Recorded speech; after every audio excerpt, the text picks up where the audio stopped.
Sí, que luego dicen que peyote, que me inyecto algo, que las 12 casas, que Víctor, que no duerme. No, es más, aquí, ¿sabes qué vamos a hacer, Carlos Romero? No sindicato, que coman en 5 minutos y que trabajen a destajo sin tiempo extra en 20 horas. Y verás qué rendimiento. Ya se lo creyeron, van a brincar acá. Carlos Romero está con nosotros, 12 casas y demás.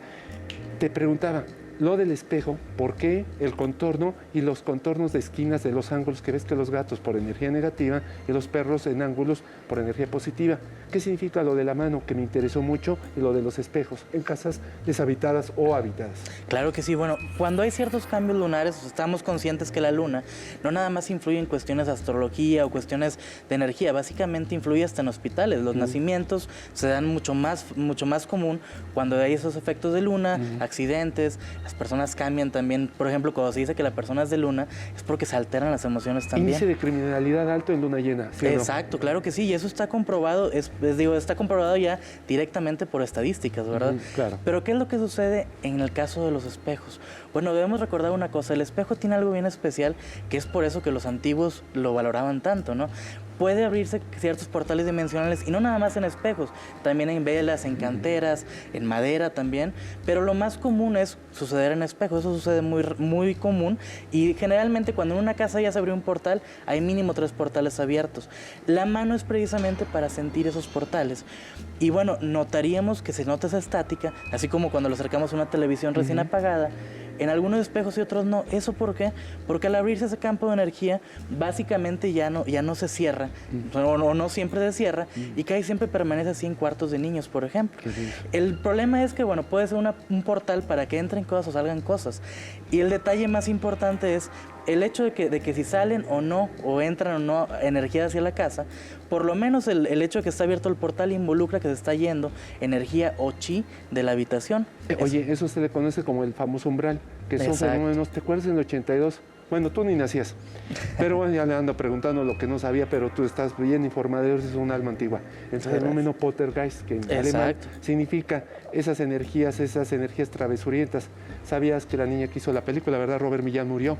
O sea, tú no puedes andar jugando que si querés me burlo de eso. ¿Qué sucede cuando los adolescentes, los pubertos, ¿estás de acuerdo? Menores de 13 o 14 años, porque ellos son como más antena, porque ellos son más receptores de... Precisamente existe un fenómeno que se llama la edad del poltergeist. Básicamente esta edad va desde los 0 hasta en ocasiones los 15 o 20 años. Y esto depende precisamente de una glándula, que es la pituitaria. ¿Qué es lo que sucede? Básicamente, conforme vamos creciendo, esa glándula se va entorpeciendo un poco en la mayoría de las personas. ¿Qué sucede con los niños y los amigos imaginarios, por ejemplo? Me ha tocado casos increíbles. Por ejemplo, por poner un ejemplo, una niña que tenía un amigo imaginario cuyo nombre era Elt, ella le llamaba así, y curiosamente era una niña bastante, ese fenómeno, esa energía que veía, también era una niña que era bastante agresiva cuando ella jugaba con otras personas, no le permitía tener amigos. Bueno, ¿qué es lo que sucede cuando esos fenómenos pasan a otra área? Esa edad del poltergeist básicamente es desde los amigos imaginarios hasta niños, por ejemplo, que ven cosas en la casa, que dicen del monstruo del closet, que dicen de energías que pasan en los lugares, fantasmas. ¿Hasta qué edad desaparece ese fenómeno? Entre los 15 y 20 años, depende de cada persona, pero ahorita como la vibración está mucho más fuerte a nivel planetario, básicamente la capacidad de poder observar esos fenómenos se vuelve mucho más, digamos que sin un tiempo definido. ¿Y qué es lo que sucede? Por ejemplo, personas que antes no podían manejar el péndulo o manejar muy difícil el péndulo, ahorita ya se maneja muy fácil. Todo ese tipo de cuestiones. Y es precisamente por ese cambio de energía que ha habido. ¿Cómo detectas una energía positiva o negativa cuando tú conoces el término ángel de la presencia, guardián del umbral? Siempre tenemos la polaridad. Claro. Pero ¿cómo caer cuando a veces se disfrazan? Y tú sabes que hay impostores. Claro. Ahí se te aparece, ¿no? Se te apareció el arcángel Miguel o hasta Jesús. Pero ¿cómo o qué formas hay para poder reconocer energías auténticas de luz? Bueno, ahí hay dos formas, por ejemplo, o dos formas que en lo personal utilizo. Cuando hay energías que ya se comunican con personas, porque digo, me tocan clientes que dicen, ¿sabes qué? Es que mi niño habla con tal persona. Hay una pregunta bastante básica. Cuando el niño hable con ciertas personas o cuando nos toque tal vez comunicarnos con alguna energía, la pregunta base es, ¿qué es el amor? debe ser una pregunta que la sintamos bien completa. Es, por ejemplo, personas que acostumbran a ir a ceremonias de conexión espiritual o tomando plantas de poder.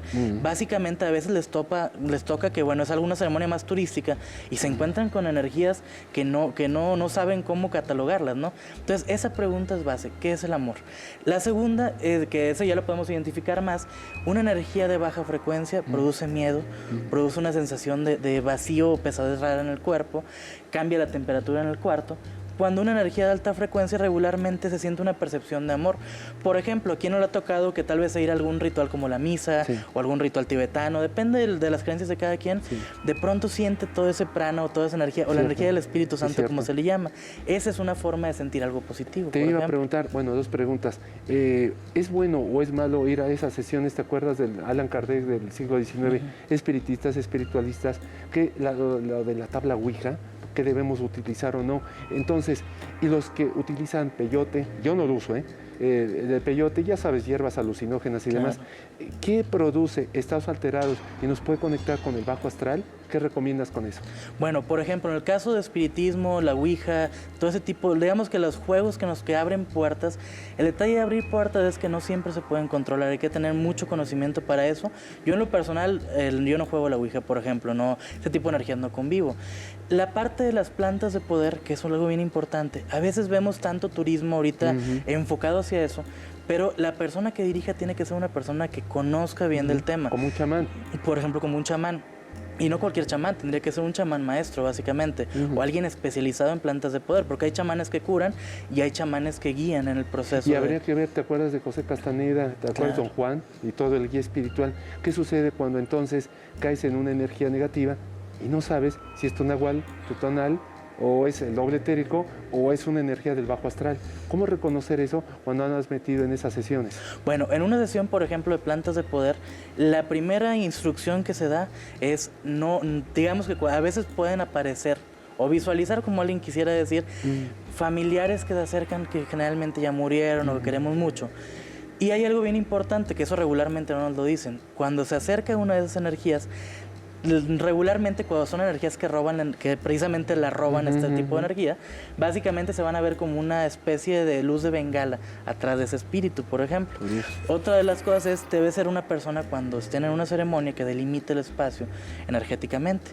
Y la otra es, cuando se consuma planta de poder, hay que ver qué tipo de planta se consume. Por ejemplo, yo les recomiendo un libro que para los que quieran iniciarse en eso, que se llama Las plantas maestras. Y bueno, ese libro precisamente está escrito por dos ganadores del premio Nobel. Es un químico y un biólogo. ¿Qué es lo que dicen? Precisamente habla que hay plantas que nos enseñan cosas y hay plantas que nos duermen. La droga es una planta que duerme. Las plantas de poder, bien utilizadas y con el correcto conocimiento, nos ayudan a ampliar la conciencia. ¿Estás de acuerdo que depende de la dosis? ¿Te acuerdas la mandrágora, que parece la figura humana y que la arrancas indebidamente y es un aullido y dicen que quedan como locos y psicóticos esas personas? Alguien de aquí dirá, qué exagerado. No, existe. ¿Y estás de acuerdo?